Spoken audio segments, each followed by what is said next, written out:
Hi everyone and welcome to this week's edition of Wings Weekly.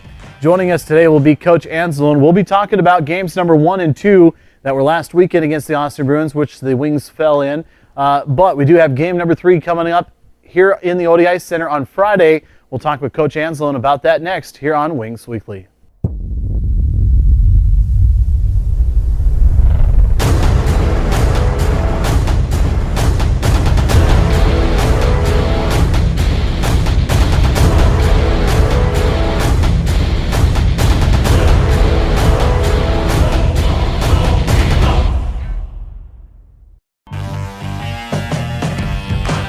And welcome back to Wings Weekly. And now we are joined by head coach Francis Anzalone. Coach, thanks for taking some time on this busy week with game 3 ahead. My pleasure.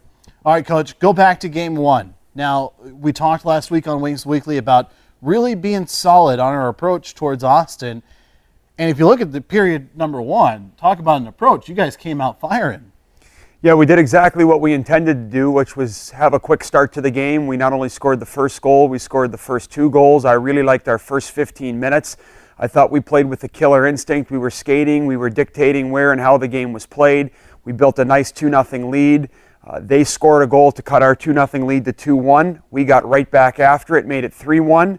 And then they scored a real opportunistic, timely goal to make it 3-2.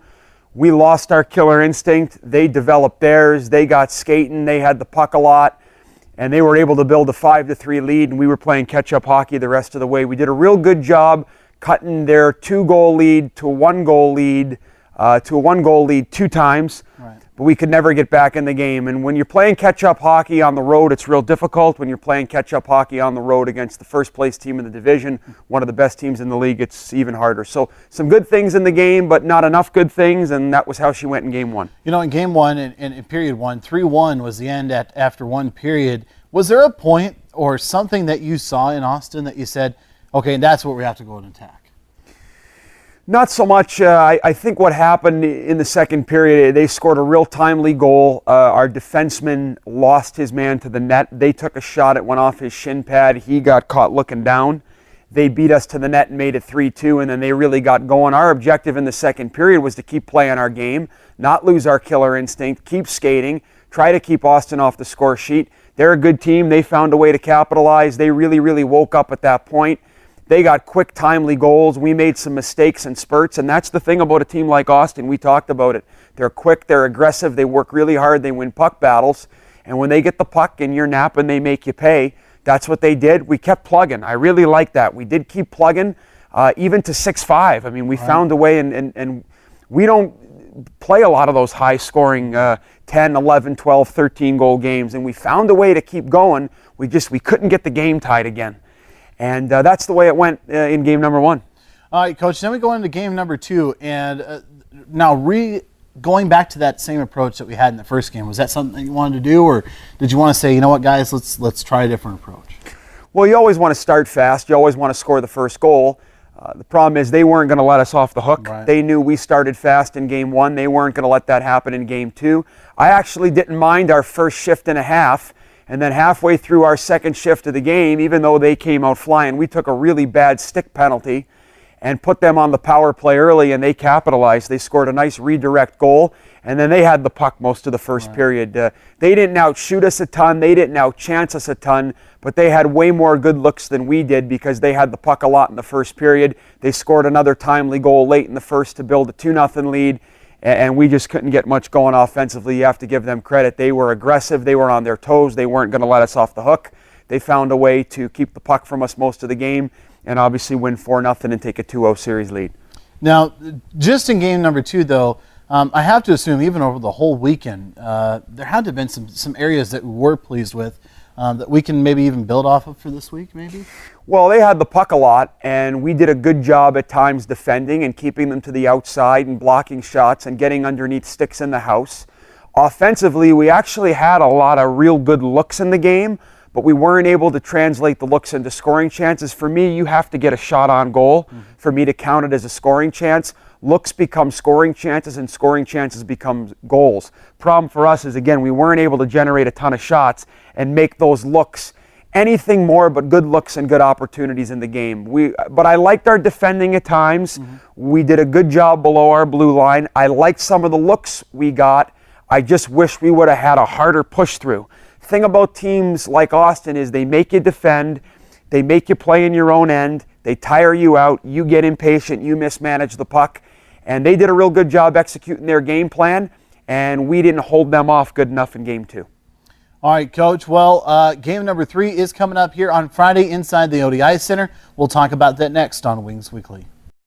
I remember the moment. I'll never forget that moment. That changed my life. At that moment, it hit me. This is why I joined the Guard. We're soldiers, always ready to protect our country. But we've also got communities. Family, friends, neighbors who count on us. I couldn't believe it. I just saved a life to somebody from my hometown. See what it means to be a citizen soldier at NationalGuard.com. And welcome back to Wings Weekly. And Coach, we talked about game number 1 and 2 of the first round of the NAHL Central Divisional Series. Let's talk about game 3, which is here inside the ODI Center. We're back on home ice. We're back in a place that we're familiar with. And we're back in a place that, looking back in the schedule, we've actually been pretty good here in the last couple of months inside the ODI. Yeah, you and I have talked about it a bit. I really liked our attitude, our work ethic, our demeanor, our physicality, our puck battling. The last 6 to 8 weeks of the season, as opposed to the early stages of the season, I felt like we've grown and matured a lot here on home ice. We're looking forward to coming home. We're really excited to play in front of our fans. This is a great time of the year. There's no question we're in a little bit of a hole, but we're not out. We've got to come out of the gate flying, and we need our great crowd to help us pull the rope and see if we can make game 3 hard on the Austin Bruins. Now, matchups. I asked you earlier in the season, not knowing much about how you do these matchups and how important they are. How do we match up? Is it any different than that first week to playing on home ice, how we match up? Well, we're going to put the players in that we feel give us the best chance to have success against this opponent at this time of the year, with the situation being what it is.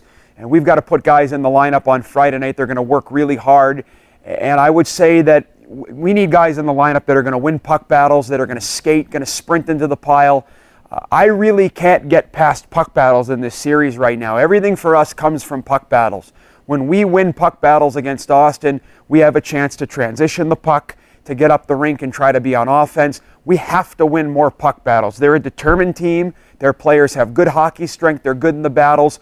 We have to try to own the battles on Friday night. We're going to put the players in that give us the best chance to win. We're going to put the players in the lineup that can win the battles and help us get up the rink and transition and exit and try to create some offense against a team that's had the puck a lot in this series. And game number 1, in your pregame interview with Jay Kleinknecht, you mentioned it's going to be physical, and that's part of playoff hockey. Is that something we can expect on a Friday night?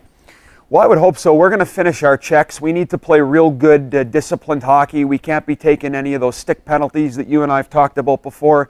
We took a stick penalty second shift of game number 2 that put us on the penalty kill right away and activated their real potent, aggressive power play. So I don't mind a rough. I don't mind the occasional hit. There's going to be some of those, especially at this time of the year. But we can't take any retaliation penalties. We can't take any stick penalties. And if we're taking penalties, it needs to be for good reason. All right, Coach.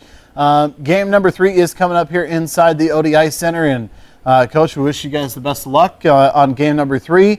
Game number 4, if needed, will be on Saturday. Game number 5 will be on April 17th. We'll tell you all about that next here on Wings Weekly.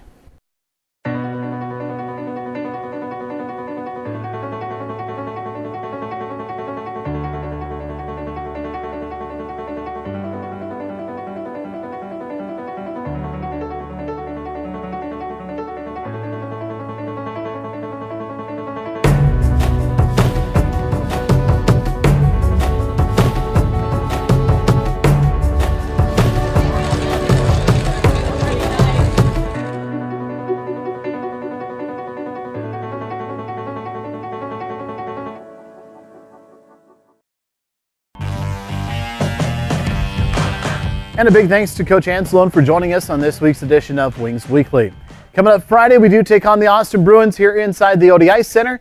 General admission $10, reserve seating $12, and if you would like to get tickets in advance, you can do that by stopping here at the ODI Center Tuesday and Wednesday from 4 to 6 and before 1 o'clock on Thursday. And then, of course, you can always email Aaron Smith at asmith@aberdeenwings.com to reserve some seats. Also, you can reserve bar stools in our corporate area for $15. And if you'd like to do that, you can contact him at 605-380-5852 or asmith@aberdeenwings.com. So again, Friday, game number 3 of the NAHL Central Divisional Series here inside the ODI Center as the Aberdeen Wings take on the Austin Bruins. We will see you here. And for everything else, check out Facebook and Twitter as well as subscribe to us on YouTube and check out aberdeenwings.com. That's been this week's edition of Wings Weekly.